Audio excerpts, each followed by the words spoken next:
Now on WCCO Voices. You know, my kids were like, oh my God, why? You know, all your roots are here. You have been here more than 30 years.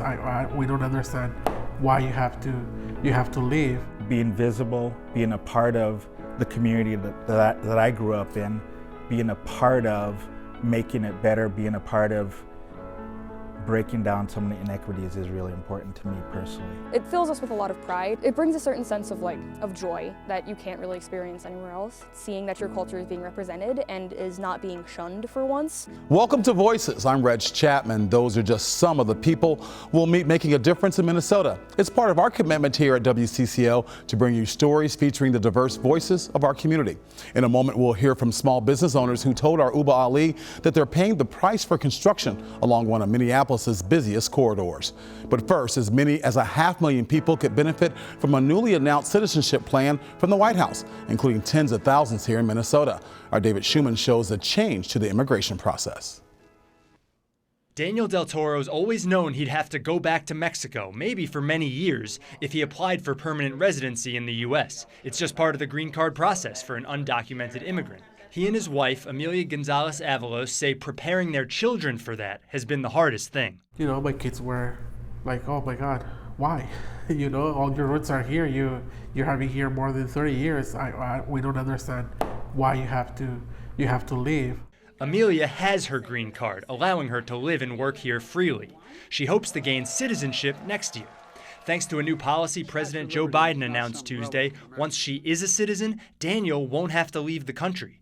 All undocumented spouses of American citizens can stay as they wait for a green card, as long as they were already married and have been here 10 years without a criminal record. Daniel fits the bill. I think it was just emotional, you know, being able to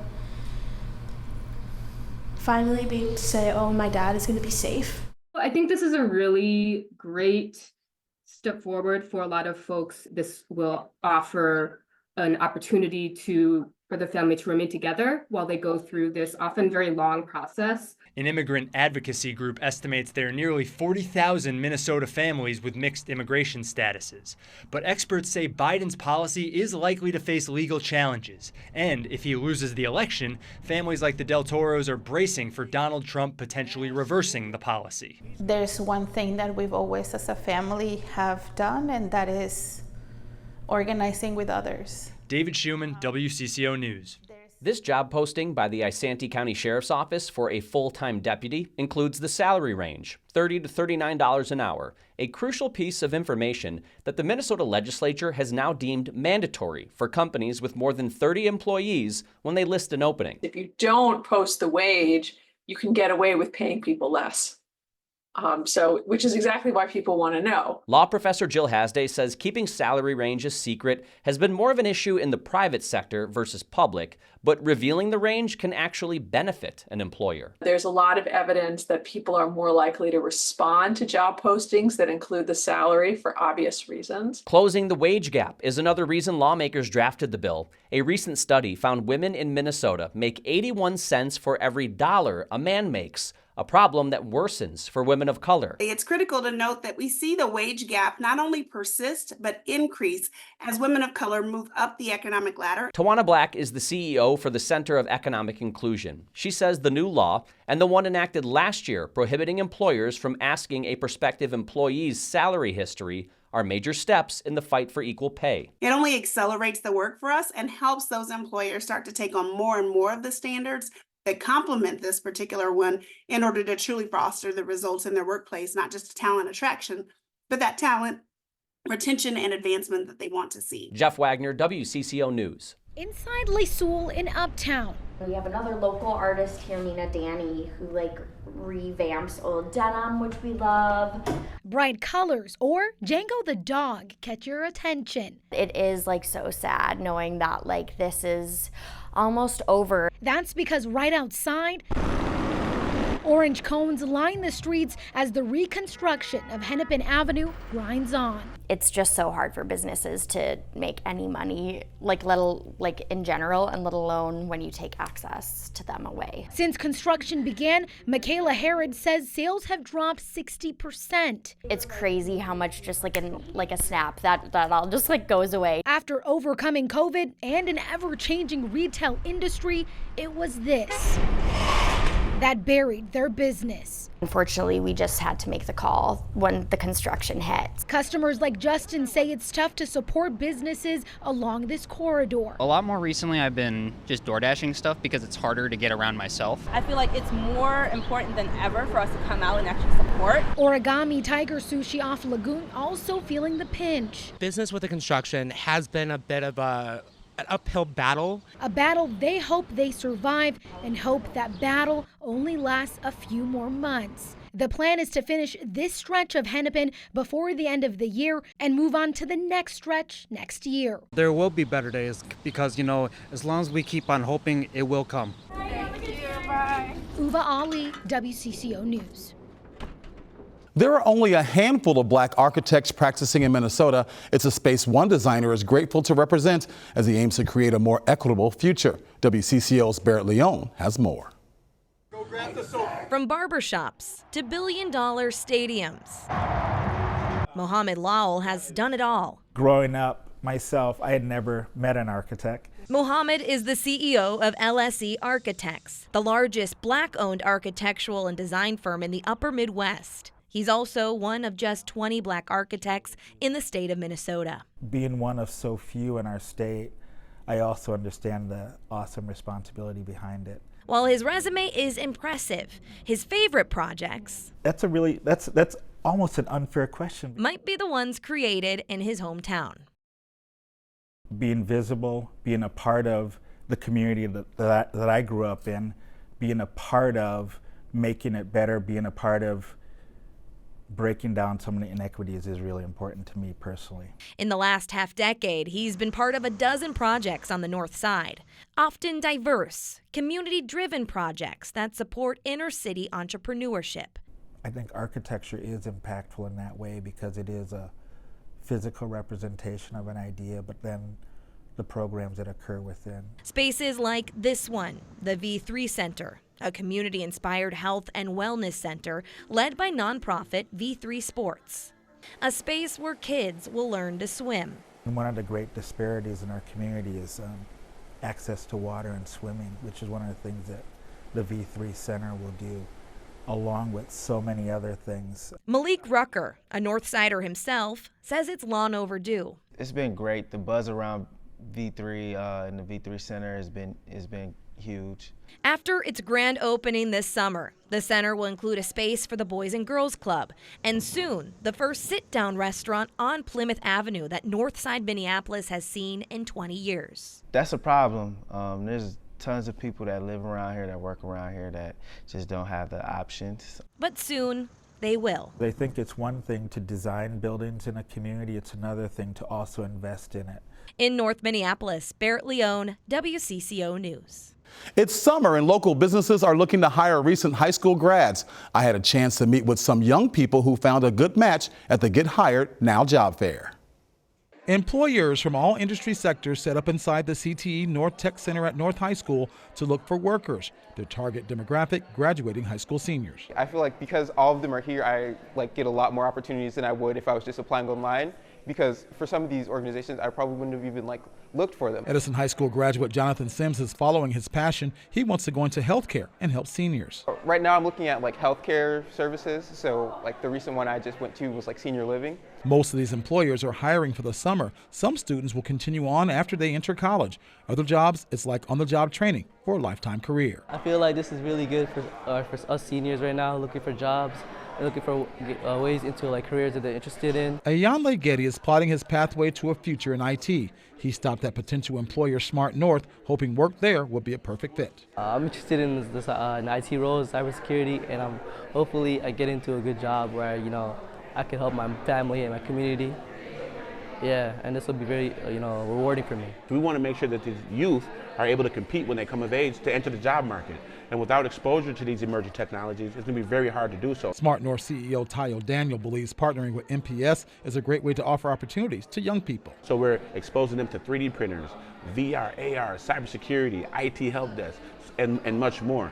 And it's very important to do that at a young age. Seniors get one-on-one interviews with employers. They also are able to print out resumes and get important job interviewing tips. Right now I'm leaning towards the radiology because they told me about this travel work where the companies pay them to fly out to different states. Rafael Toledo, a recent Southwest High School graduate, believes he has hit the jackpot, the perfect job that could possibly lead to the perfect career for him. In North Minneapolis, Reg Chapman, WCCO News. Good luck to those new employees entering the workforce. Still ahead, an urgent message from a mother who lost her son. Listen to your intuitions. If you feel that something is not right, go and talk to that person. It's too late for me, but it may not be too late for whoever is out there. How a family is hoping to change the conversation about suicide by having it out loud. An important conversation on mental health next. Plus, a space built and designed by students for students. See why it's the first of its kind.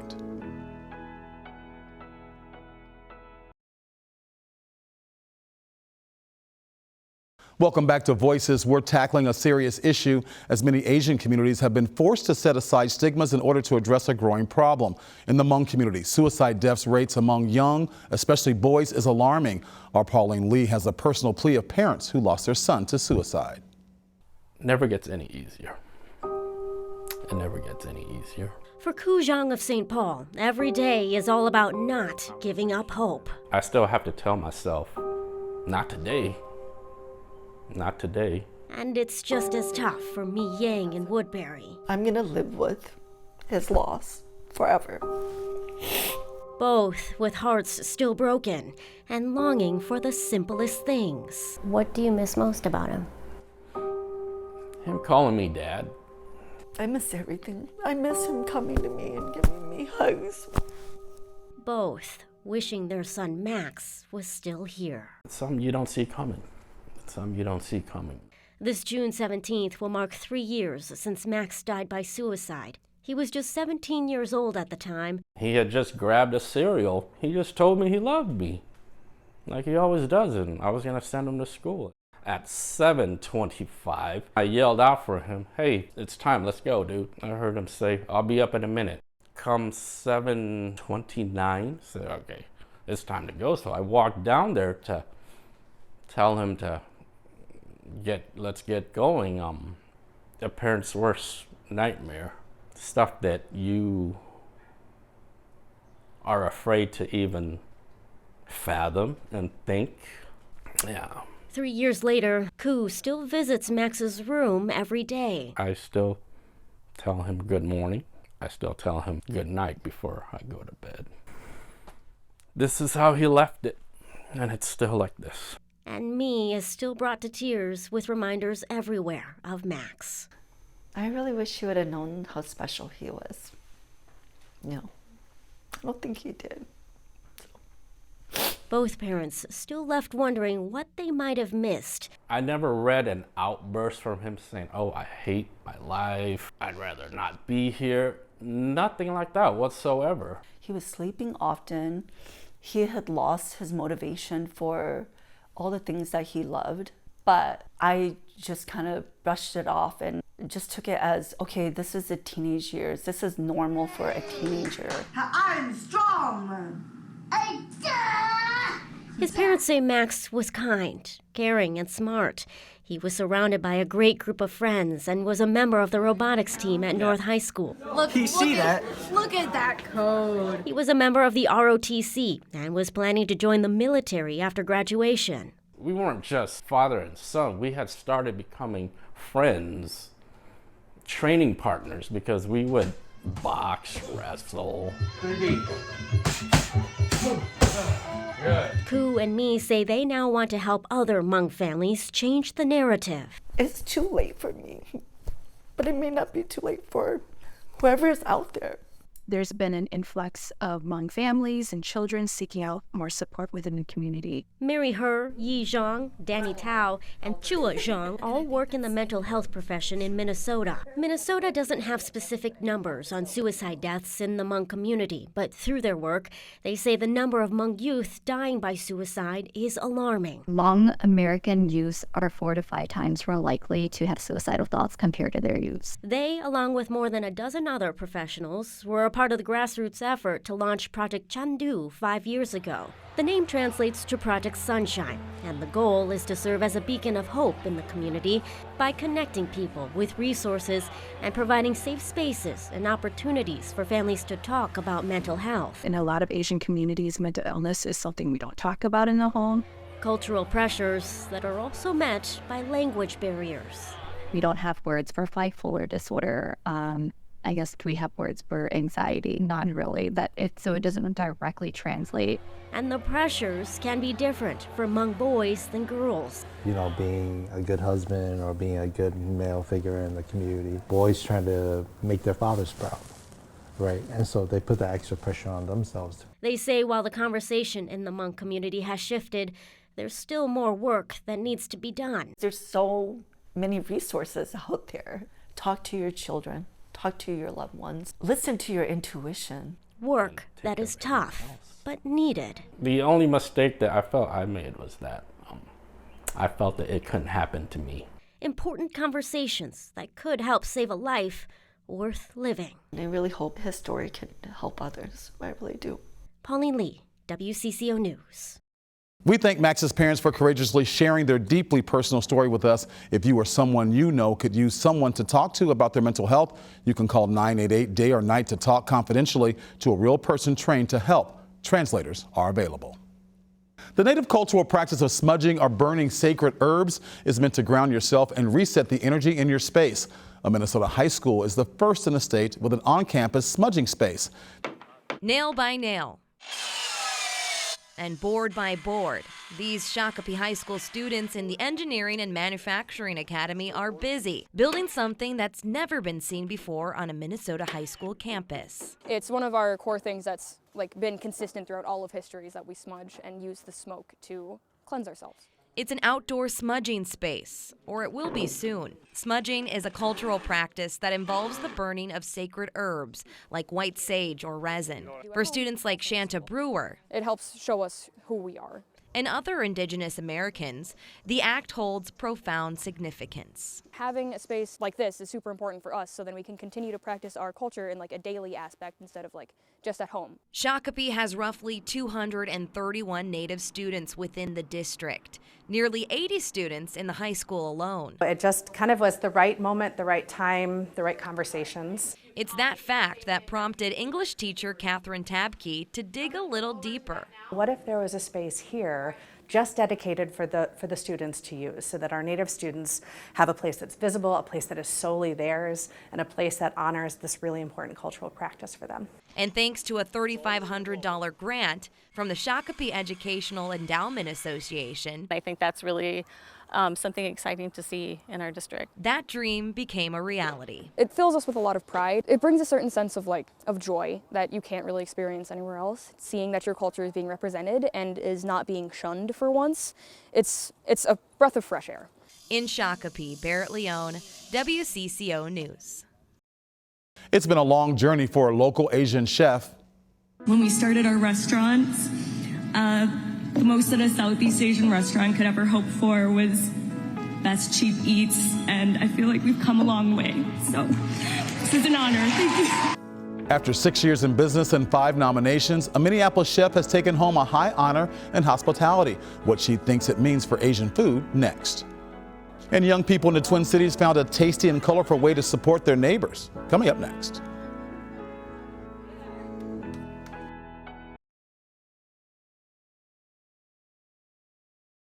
It's easy to eat your vegetables when they taste this good. An award-winning youth-run business celebrated Pride in June by selling its vegetable-based desserts to support LGBTQ peers in their community.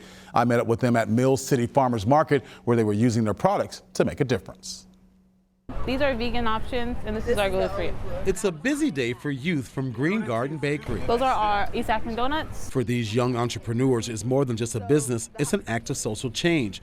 In honor of Pride Month, they are selling homemade Pop-Tarts. For the month, we have our Pride Pop-Tart. The members of our community who are LGBTQ, we're doing emergency funds. Money to help young LGBTQ members in the community. I think it's important to embrace our young people who are LGBT, because a lot of people don't feel comfortable to tell their parents that they're a part of that crew or like community, and then it's like some people's parents could be homophobic and don't support them.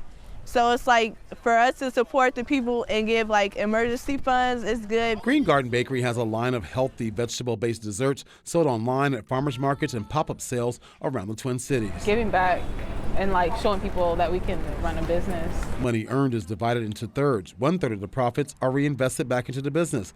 Another third is used to compensate the youth leaders. And the last third is donated to a community need the youth identify. This month is all about LGBTQ youth. We do community stuff. We like celebrate people's like identities. We donate. Green Garden Bakery is based in North Minneapolis in the Heritage Park neighborhood. All the vegetables are grown in their garden in the heart of the community. I like it because it's like we're helping people out, and then it's like not all, like people can have hope, you know? Hope that all young LGBTQ youth have the support they need to flourish. Reg Chapman, WCCO News. Urban Strategies provides training and leadership development for the youth at Green Garden Bakery, as well as supportive services for their families. An emotional response from Hi Christina Ngyen as she recently took home the James Beard Best Chef Midwest Award. Alan Henry has more about her journey from a family of immigrants to award-winning chef. And the winner is Christina Ngyen. Known as the Oscars of the culinary world, Hi Hi's Christina Ngyen was emotional while accepting one of the top honors Monday night. When we started our restaurants, the most that a Southeast Asian restaurant could ever hope for was best cheap eats, and I feel like we've come a long way. So this is an honor. Thank you. Well, good luck getting a reservation at Hi Hi. I think that's months out now. Angie Whitcomb with Hospitality Minnesota wasn't surprised to hear Christina won. Minneapolis has a great food scene, and the only reason we're able to have a great food scene is because our restaurant owners and operators like Christina pour their heart and soul into what they do. That hard work is something Christina referenced in her acceptance speech. The daughter of immigrants who fled Saigon during the Vietnam War, Christina is a self-taught chef who went from starting a food truck to operating 2 restaurants in the last decade. It's a big lift, and it's every day. It's a grind, and it's your own personal money. It's your own personal sweat and tears, and it's building a team around you that's going to believe in your dream as well, and then supporting them and taking care of them so they can help you build your dream. Thank you to my parents who have always had my back as refugees from Vietnam. They had to start their lives over from scratch when they moved here with no warning, and they've taught me that anything is possible, to not be afraid. Alan Henry, WCCO News. You can find the episode of our Savor Asian series featuring Christina Ngyen at youtube.com/WCCO. That's also where you can find more stories giving voice to diverse communities. I'm Reg Chapman. Thank you for joining us for Voices.